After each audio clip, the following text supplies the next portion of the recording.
There's some really good HBCU defenses out there, but I have three in particular that are being absolutely wasted by struggling offenses. Oh, yeah, it's Locked On HBCU. Play my music. You are Locked On HBCU, your daily podcast covering HBCU sports. Part of the Locked On Podcast Network, your team every day.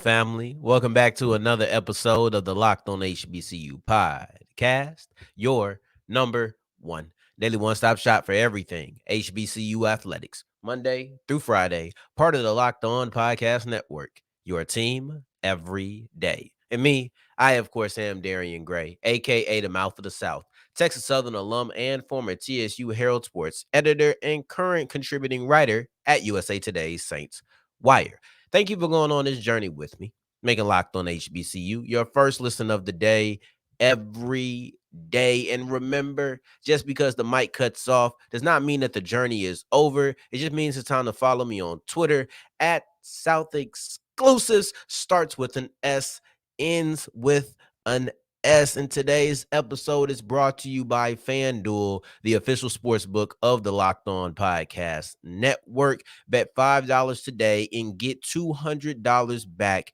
in bonus bets. We have a stacked episode today. I really do enjoy today's episode because we'll wrap up with our two members of the Legacy Bowl that have already been announced. At the middle of the show, a little bit different than what we typically do, but in the middle of the show, I have the extra games of the week that you need to watch going into Saturday. But we kick off today's show with a class of teams. And a lot of times we do classes as far as tiers and, well, we think that this is elite. We think that this is above average. Like, we kind of separate them, and that's how we do it. Championship contenders, like that's typically how we separate teams when we say classes. But this is a different grouping for me. And this is a group of HBCU teams, specifically on the FCS level, who have extremely strong defenses, but those defenses have been wasted by their offense thus far this year. And I have three teams in particular. You have the Southern Jaguars, the Morgan State Bears, and the Alabama State Hornets. Now, I'm not saying that it's always going to be this way, but so far, that's what it's been like this 2023 season. And that makes it really difficult on me because, look, I'm here. I talk 30 minutes a day, every single day. And I'm not much for the predictions. That's not really my style, to be honest, but I am here to give the outlook on a team, break down a team, and just say what I see their path is like. Maybe not, for example, yesterday, or was it yesterday? I think it might have been Tuesday, actually. On Tuesday's episode, we discussed Prairie View A&M, and I said that Prairie View right now is the front runner in the SWAC West. That's what I said. That was a tagline. That's what I broke down. That's what I described, and I gave my reasons why.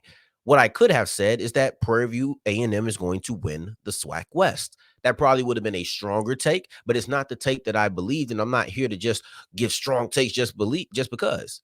I think that they deserve to be the front runner. I still need a little bit more information to be able to say that, so I'm not jumping out the window on that side of things. Meanwhile, with FAMU, I'll tell you right now, I think FAMU is the best team in the SWAC. I think they're going to win it all. Like, I'm okay giving that prediction. But when you have teams like Southern, like Morgan State, like Alabama State, they make it a little bit more difficult. I know if I'm talking 30 minutes a day, 5 days a week, then I'm not going to get everything right. But I wouldn't lie to you and say I ain't trying to bat 1,000. I tell you, everything I say, I believe. I ain't sitting here lying to you. And everything that I'm predicting, I think will happen. My outlooks that I give, I believe will happen. So I would like to be right, but it makes it a little bit more difficult to guess what's going to happen when you have a team like that who has a great defense that has been wasted by poor offense. And the reason it's so difficult is because I can never count them out of any game. I believe that these three teams could beat pretty much anybody in their conference. But I also believe that they could lose to anybody in their conference because I don't know when the offense is going to show up or isn't going to show up. I can trust in the defense, but sometimes these offenses have made it to where the margin for error is so slim. And quite frankly, anybody can get got. And one of these defenses did get got. Southern got by Jackson State. And you know what happened? You lost. Because your offense doesn't have the ability to make up for when the defense gets got. And that's tough. That's a tough class. That's a tough thing for me to come in and describe and talk about because I don't know who's going to show up that week, right? But let's get into these three because I lack confidence, but I want to tell you which one is the most concerning all the way to the least concerning, starting with the most, right? Southern, Morgan State, Bama State. And now I'll describe them from bottom to top. I find it a little bit funny to me that I describe Alabama State as the least concerning because they might also have the least control over what they're going to do. They lost to FAMU already. Nobody else in this class has actually lost a conference game. Meanwhile, Alabama State has lost a conference game. Now, this is very important. I always make this distinction, but specifically today, it is important to remember that the SWAC teams have played other SWAC teams, but it was not a conference game. So Southern played a SWAC opponent, but it was not a conference game. They played two of them. The only conference game that the Southern Jaguars have played is Alabama A&M, and they won that game. Okay, that's important to remember because I'll bring something up like that very soon. But when I look at Alabama State, I think that they're starting to put it together. I think they might have the quarterback to put it together. I like Damon Stewart. I liked what I saw from him. So that's why I'm a little bit less concerned about them than other teams. So that's my reasoning for them. Then you go next to them is Morgan State. And Morgan State has cost a team a couple of wins by poor offense, right? I felt like the defense played well enough to win, not the Towson game, but the game before. I think that was against Albany, if I'm not mistaken, right? So week 2 and week 4. Last week, I thought the defense played well enough too, and I don't think that it should have gotten to overtime. It was actually ironic because Morgan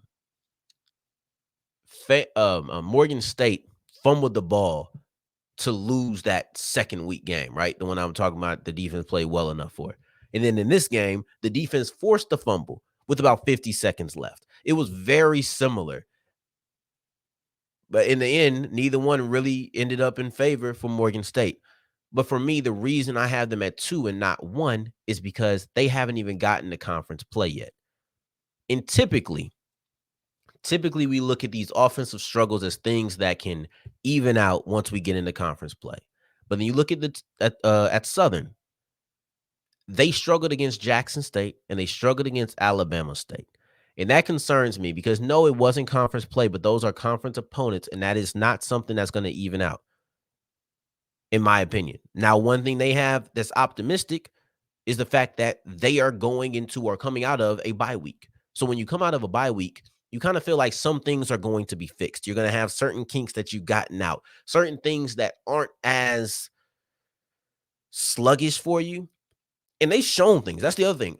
As impressive as the defense has been, I've been equally disappointed with the offense. But the fact that I'm disappointed comes a lot from the fact that they have spurts. You see it. So maybe in this bye week, you have these spurts become more consistent. So as you see, each team has their reason for optimism. Alabama State might have just found their quarterback who is going to lead their offense to a little bit more. I saw something from Damon Stewart that to me said they'll move the ball pretty well against lesser defenses. Then you look at Morgan State, they just haven't gotten the conference play. So you have a little bit of optimism that the offense improves once you get to conference play. It's not nothing really concrete you can hold on to, but it's something. And then as far as Southern goes, you haven't lost any conference game that count against you, and you're coming out of a bye week, and you trust that Eric Dooley will get the offense together. There's only so long that I can trust in his background for this particular season. And then next year, I'll be right back to trusting it because he's shown that he can create offense repeatedly. It's just a matter of he might not be able to do it with this team. But there's reason for optimism for each one, man. Each one has optimism. But as of right now, they're in that group of offenses that have been wasting good defense. And shout out to whoever that random YouTuber or random YouTube viewer was. I can't remember your name at the moment, but I appreciate you because they tried to point out Alabama State versus Southern and maybe some of the felt like there was some inconsistencies in how I discussed them. So I wanted to recap exactly how I felt about each, because I did discuss Alabama State the same way I discussed Southern, but maybe he didn't see that episode or she didn't see that episode. So I wanted to come on and make sure that I made it extremely clear that there are similarities between the two, and I would like for each of them to change in the same way, which means improving their offense. But as we move forward, we have the extra games to watch. North Carolina Central is looking for revenge. That's the theme of the week. Can the Eagles get revenge over Campbell this year? We'll see as we continue with Locked On HBCU. Today's episode is brought to you by FanDuel. FanDuel is the official sports book of the Locked On Podcast Network, and football season is in full effect. So, a guy like me is very happy. And not only am I a lover of the game of football, you also know I love to bring on the FanDuel bets, the over-unders, right? You have college football, pro football. Let's not forget the WNBA, who's about to go into their finals. The NBA season is about to come on. When football's around, it's just like everything else is just extra. It's just a cherry on top. So make sure that you go to FanDuel.com/locked-on. That's FanDuel.com/locked-on. You bet $5. Doesn't matter if you win or lose. You get $200 back in bonus bets. If you are new to FanDuel, if you are not new to FanDuel, then you get $100 off of the Sunday ticket. It's a win-win no matter who you are. So go to FanDuel.com/locked-on and make every moment more. As we continue rolling on today's episode of Locked On HBCU, I appreciate you for making this your first listen of the day every day. And remember, on Friday, I'll be back. I'll be on the college football kickoff live. You can catch it here on the Locked On Locked On HBCU YouTube page or podcast page, however you're listening or watching. It doesn't have to be here from 10 a.m. to noon. It'll be here all day for whenever you are ready to listen or watch it. But I have the extra games of the week. So one of these will be on there. Can't tell you which one yet, but one of them will be on there in addition to our actual game of the week. I'll kick this one off, though, today's segment, with North Carolina Central versus Campbell. I really don't know why I'm on here talking about this. This sells itself. I don't need to come on here and hype this game up. This game sells itself. You're looking at Campbell, who came in and absolutely bulldozed North Carolina Central in 2022. Let me set the scene. So last year, Central isn't what it was today, right? Last season, Central was the team that was rising. It wasn't the defending Celebration Bowl champions. It wasn't the team that was number one on all of the boards. Like, that's not what they were last season. They were an ascending team. And as an ascending team, who I believe at that point had already knocked off a top 25 FCS opponent. So we were really seeing them, okay, this is who they are. They're going to be one of the best teams out there. When they faced Campbell, everything stopped. Everything was halted. All of the momentum that they had was done, and they had to build it back. And they did build it back, but it was a really bad loss in that team, and it made some people question them at the moment. I probably questioned them. I don't know. It was a year ago at this point. I say a lot of things, but it did make people question them. This year, they're the defending Celebration Bowl champions. They're the Black College Football National champions. They are the squad to beat in HBCU ball on the FCS level.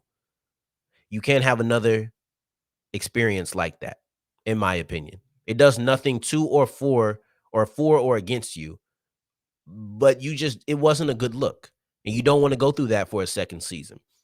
Coach Oliver's already talked about how big they are on the front line, on the offensive line, the trenches. Like, that's the part of the game where you cannot get bulldozed, because if you get bullied, if you get beat down in that part of the game, I don't know if it's as bad as it was last year, because that loss was bad. Oops, excuse me. Hit my water bottle. But I don't know if it's as bad as it was last year, but we're not looking to close the margin of defeat. Like, that's not what we're here looking for. We're here looking for a victory. And I don't think that you can get a victory if you do not win, or at least hold your own in the battle of the trenches. So the moral of the story, the theme of the week, revenge. Go back and get your lick back. That's the moral of the story. That is the theme of the week for North Carolina Central, in my opinion. And that's why I think this sells itself. But I will be that cherry on top. I will be the extra piece that sells it. Next day, you have Tennessee State versus UT Martin this week. And for me, this is a team in Tennessee State that I have never Since Eddie George has been there, I have never seen them have so much momentum. And, I'm not trying to act like it's historical or anything. We're talking about a 2-3 year sample size. But this is his era, and like we can't compare it to other moments within his era. I've never seen Tennessee State so optimistic, or people speak about them so optimistically. And right now, you're coming off of what I believe to be, and I've heard somebody else say it too, so I felt a little bit justified in my point of view. You're coming off of what I believe to be the biggest win of Eddie George's coaching career. You go from that to a team that Eddie George has never defeated. This feels like the perfect time to break that streak. This feels like the perfect time to continue all of the momentum that is behind the Tennessee State Tigers. And in the week that I'm talking about them having the biggest victory, you knocked off the last champion of the Big South in Gardner-Webb. And this week, you're facing the last champion of the OVC in UT Martin. And the reason that's important is because they have something in common, and those conferences have merged. So now you have a team that was undefeated in UT Martin. They didn't lose to anybody. They were 5-0. How'd that work? Did not play the other team that was 5-0? I don't know. But they were 5-0. I looked it up today. But overall, you're looking at UT Martin, one of the best teams from the OVC in 2022. That's who you get to face this week. Right after you face Gardner-Webb, who was the best team in the Big South. And now that those conferences have merged, you have the opportunity to knock off both of them in consecutive games. This is something you need to watch. Now, the last one that I'm really keying in on, the last one I really got my eye on, there's no storyline here. There's no, revenge. There's no, keep up the momentum of your head coach. It's none of that. It's just I love football. And Alcorn versus Alabama State, I think, is going to be a good football game. I don't have any storylines for this. I don't. Matter of fact, I'll be honest with you. This is actually the game that I'm looking forward to more so than anyone else, because this is just the game to watch. This is just a game, and not more than PV versus Grambling. Let me slow my roll. But this is something that I am keeping an eye on, because to me, you have Damon Stewart at Alabama State. I want to see how he continues to progress. You have Alcorn, who I do still believe is a really good team, and they're not done in the SWAC West race at all by any means. They're not done. They're not finished. They just can't tie with PV, and that's a tough blow with the way that PV has been looking. But there's a lot of things that could happen that could change that, right? Like, let's just be honest about it. And then you look at Alabama State. That's a team who I think is also one of the better teams in the conference. And they're playing catch up to FAMU. And I think that's going to be a really tough team to catch up to. But overall, you have two teams who I believe are solid squads. Throw everything out the window. Yes, I have things I want to see from each team, but throw everything out of the window. This is Alabama State versus Alcorn. This is good football between two of the better teams within the conference. If you can't sit down on your couch and enjoy this, I'm questioning if you really love the game. And this is coming from somebody who loves storylines, who loves to tell stories. This is the game for me. And as we move forward, we have two players. I've hyped up all of these. I've set the scene for all of these. But what about the players who are thinking about their draft status? It's not really on their mind right now, but it may be in a couple of months. In a HBCU Legacy Bowl is a great place for you to up your draft stock. And two players have already been announced that they'll be a part of it. And we'll look at who those are as we continue with Locked On HBCU.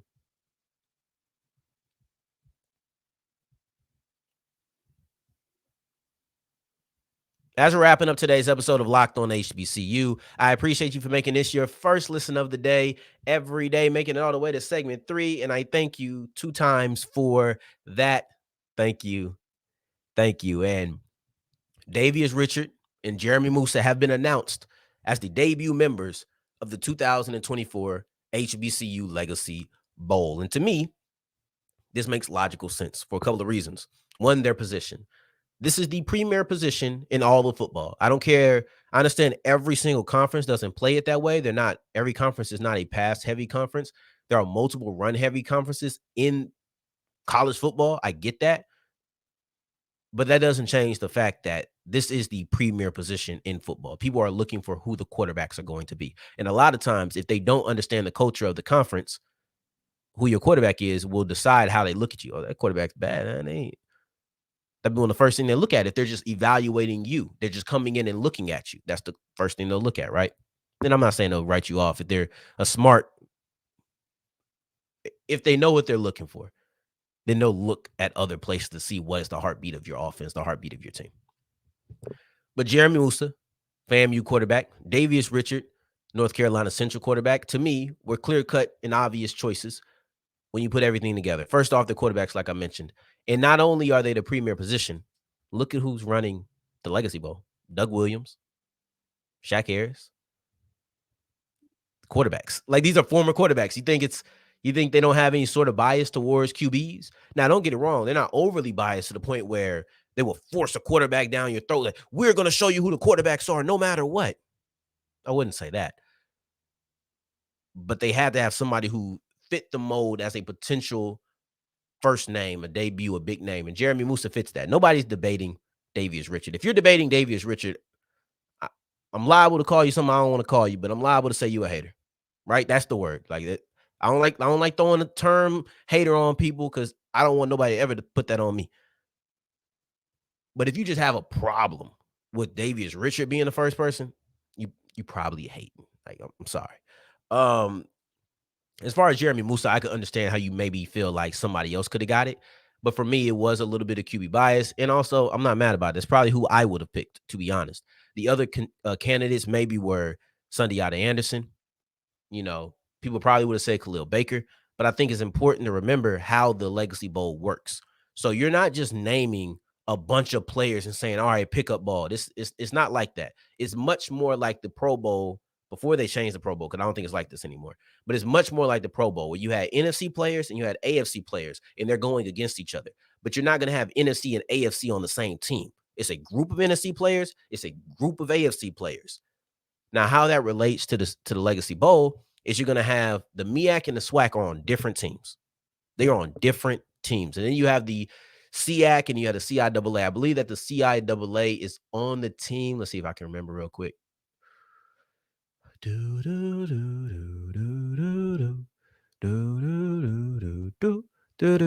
don't remember. But I think that CIAA is on the team with the SWAC. And I think the OVC and the CAA, because they weren't the CAA at the time in North Carolina A&T. I'm trying to remember where Hampton was. But it's difficult. But basically, you have these conferences that are aligned to Team Gaither and Team Robinson. Like, that's how it goes. So you're going to take the FCS teams. Like, let's just be real. You're going to take the FCS selections first. And you're going to go with Davius Richard, who's going to be on Team Gaither. And then you're going to have Jeremy Moussa, who's on Team Robinson. So, like, that's just how this is going to go. This just makes a lot of sense, in my opinion. And when you look at the fact that they're trying to pull a representative from each team, you're not going to have two players from the MEAC. So though Khalil Baker was an All-American last year, you're not going to have both him and Davius Richard on this team as their first announcement. But I like it. Overall, I mean, these guys were going to be on there anyway. If you didn't think Jeremy Moussa and Davius Richard were going to be on there, you haven't been paying attention. But overall, they were going to be there. They just were named first. So I thought that was cool. Part of it is because they play quarterback, the premier position, the position of the people who are selecting. I'm sure there's a little bit of bias because let's be real, we all have bias, especially in college football. We all think that this conference plays ball the better way. We all think that our team is just like, I just think biases are more prevalent in college sports than they are pro sports, though they are prevalent in both. I think college sports is kind of shown a little more, just like style points. Like, we have preferences. Rankings really matter. Like, those things, rankings mean absolutely nothing in football. I mean, in pro football, absolutely nothing. But rankings mean a lot. So style points, what kind of things do you prefer? Do you prefer this type of game? Do you prefer, like, there's so many things in college sports that come down to more than just wins and losses. Right? That's something that I ain't gonna lie, I still try to get accustomed to because it's kind of difficult for me coming from what I believe to be a mostly pro sports background where wins and losses are by far the most important thing.